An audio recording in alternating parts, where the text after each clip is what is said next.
и устроить гонки, кто кого сделает.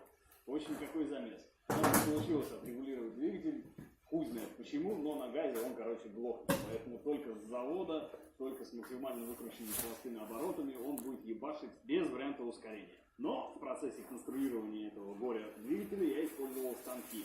У старого с Олегом история другая. У них работает газ на излишке, не такой убитый движок, как стоит.